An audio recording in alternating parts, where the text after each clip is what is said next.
ನಾವಿಲ್ಲಿ ಕಬ್ಬಿನ ಜ್ಯೂಸ್ ಕುಡಿಯೋಣ ಅಂತ ಬಂದಿದ್ದೀವಿ. ಇದು ನೋಡಿ ಎಷ್ಟು ಡಿಫ್ರೆಂಟ್ ಆಗಿದೆ.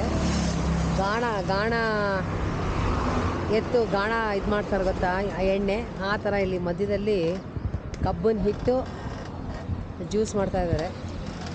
ಒಂಥರ ವಿಭಿನ್ನವಾಗಿದೆ. ಇಲ್ಲಿ ನೋಡೋಕ್ಕೆ ಇಷ್ಟು ದೊಡ್ಡ ಅಂಗಡಿ ಇದೆ, ಆದರೆ ಇಲ್ಲಿ ಬರೀ ಕಬ್ಬಿನ ಜ್ಯೂಸ್ ಬಿಟ್ಟು ಬೇರೆ ಏನೂ ಸಿಗಲ್ಲ ಅಂತೆ. ಚಿಕ್ಕ ಪುಟ್ಟ ಸಿಗುತ್ತೆ, ಬಟ್ ಕಬ್ಬಿನ ಜ್ಯೂಸ್ ಮೇಯ್ನು. ಬ್ಯೂಟಿಫುಲ್ ಆಗಿದೆ.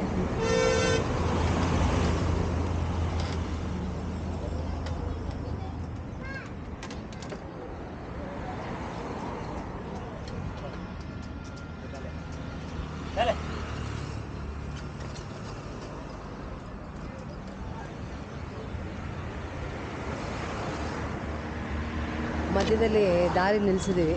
ಹೋಗ್ತಾಪುರ್ಗೆ ಇನ್ನು ಕೇವಲ 5 ಕಿಲೋಮೀಟ್ರ್ ಇದೆ. 5 ಕಿಲೋಮೀಟ್ರು. ಸೊ ಡಿಫ್ರೆಂಟಾಗಿತ್ತು ಅಂತ ಇಲ್ಲಿ ಬಂದಿದ್ದೀವಿ.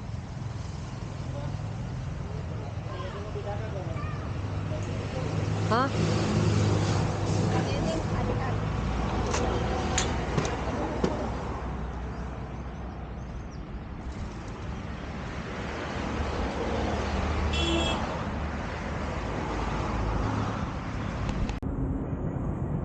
ಫ್ರೆಶ್ ಕಬ್ಬಿನ ಜ್ಯೂಸು.